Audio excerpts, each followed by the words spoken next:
মাসব্যাপী দাবদাহের পর রাজধানীতে স্বস্তির শিলাবৃষ্টি, গরমে অতিষ্ঠ প্রাণ প্রকৃতিতে মিলেছে কিছুটা প্রশান্তি।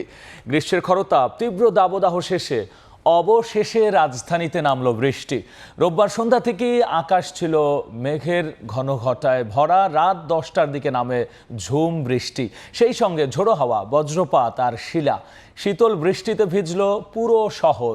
প্রাণ প্রকৃতিও যেন ফিরে পেয়েছে নবরূপ। কোথাও কোথাও কেউ কুড়িয়ে আনেন শিলা।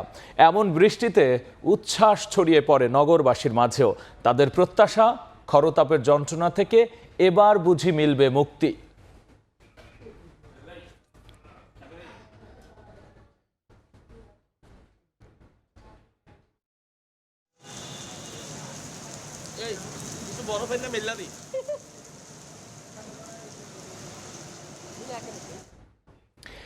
এই মুহূর্তে বাংলা মোটরে আছেন রিপোর্টার আতাউর কাউসার।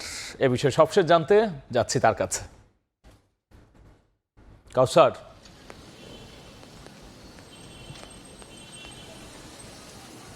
কালবৈশাখী ঝড়ের মতোই ছোটখাটো একটি ঝড় বয়ে গেল রাজধানীর উপর দিয়ে।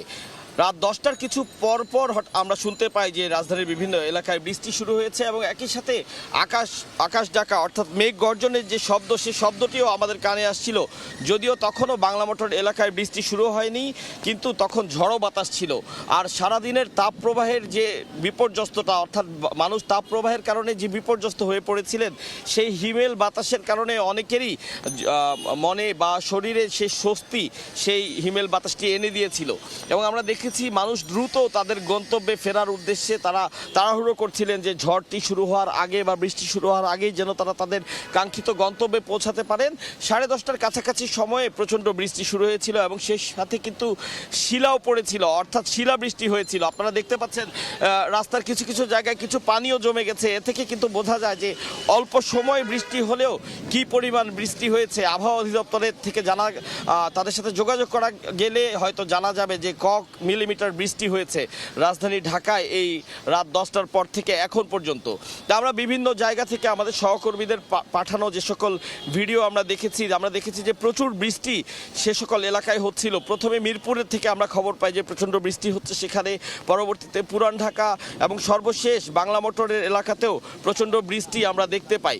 একই সাথে আমরা শুনেছি যে বিভিন্ন জায়গাতেই শিলাবৃষ্টি হয়েছে এবং প্রচুর বৃষ্টি হয়েছে। এই মুহূর্তে বৃষ্টিটা কমে গিয়েছে, গুড়ি গুড়ি বৃষ্টি পড়ছে। তবে যে জিনিসটি বলতে হয় যে সারা দিনে যে তীব্র তাপ প্রবাহ ছিল, এই বৃষ্টির কারণে এবং বৃষ্টির আগে যে হিমেল একটি বাতাস বয়ে গিয়েছে, তার প্রেক্ষিতে জনজীবনে একটি স্বস্তি নেমে এসেছে। অর্থাৎ প্রচণ্ড তাপের যে বিষয়টি, সেটি কিন্তু অনেকটাই কেটে গিয়েছে। আমরা কিছু মানুষের সাথে কথা বলেছি, কেউ কেউ আমাদের এমনটিও জানিয়েছেন যে এখন তাদের কিছুটা শীত অনুভূত হচ্ছে। অর্থাৎ হঠাৎ করেই তাপমাত্রার যে একটি ব্যাপক তারতম্যতা, তার প্রেক্ষিতে অনেক মানুষের কিছুটা ঠান্ডা অনুভূত হচ্ছে এবং যার প্রেক্ষিতেই আসলে শিলাবৃষ্টি হওয়ার মতন ঘটনাও ঘটেছে। যে আমরা দেখেছি প্রচুর শিলাও পড়তে, তবে সেই শিলাগুলোর আকার খুব বড় আমরা দেখিনি।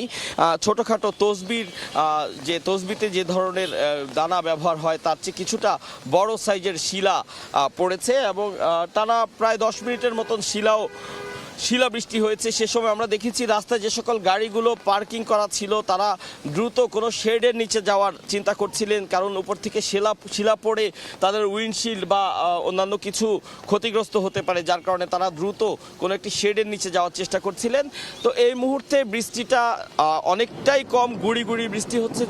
যদিও এখনও আমরা আকাশ ডাকছে এমনটিও আমরা শুনতে পাচ্ছি এবং আকাশে বিদ্যুতের যে ঝলক সেটিও আমরা অনুভব করতে পারছি বা সেটিও দেখছি। এই মাত্রই একটি বড় ধরনের বজ্রপাতও আশপাশে কোথাও হয়েছে। যেহেতু বজ্রপাতটি আগে দেখা যায় এবং তার শব্দ কিছুটা পরে শোনা যায়, হয়তো শব্দটি আমরা যে কোনো মুহূর্তেই আমাদের কানে আসবে। অর্থাৎ এখনও পর্যন্ত ঝড়ো বাতাসের যেই প্রবাহটি ছিল বা ঝড়ো বাতাসের যে প্রভাবটি, সেটি এখনও পর্যন্ত বিদ্যমান রয়েছে। এখন বৃষ্টি আবার শুরু হয়েছে, আপনারা দেখতে পাচ্ছেন, এবং সাথে কিন্তু বাতাসও রয়েছে, যার প্রেক্ষিতে গাছের পাতাগুলো স্বাভাবিক সময়ের চেয়ে কিছুটা জোরে সেই গাছের পাতাগুলো নড়ছে। এবং আবারও বৃষ্টি শুরু হয় কিছু সময় আগে। বৃষ্টিতে যে সকল মানুষ বিভিন্ন বিল্ডিংয়ের নিচে আশ্রয় নিয়েছিলেন তারা বের হয়েছিলেন। আবার বৃষ্টি শুরু হয়, তারা অনেকটা দৌড়েই তাদের গন্তব্যে যাওয়ার চেষ্টা করছেন। তো সব মিলিয়ে এটাই বলা যায় যে তাপ প্রবাহের যে বিপর্যস্ততা সেটি অনেকটাই কিন্তু কেটে গিয়েছে এই অল্প কিছু সময়ের বৃষ্টির মাধ্যমে। এই ছিল হঠাৎ করে আসা যে বৃষ্টি, সে বৃষ্টির তথ্যের সর্বশেষ আমার কাছে। অবশেষে রাজধানীতে স্বস্তির বৃষ্টি, আর এরপর সবশেষ নিয়ে আমরা সরাসরি ছিলাম বাংলা মোটরে।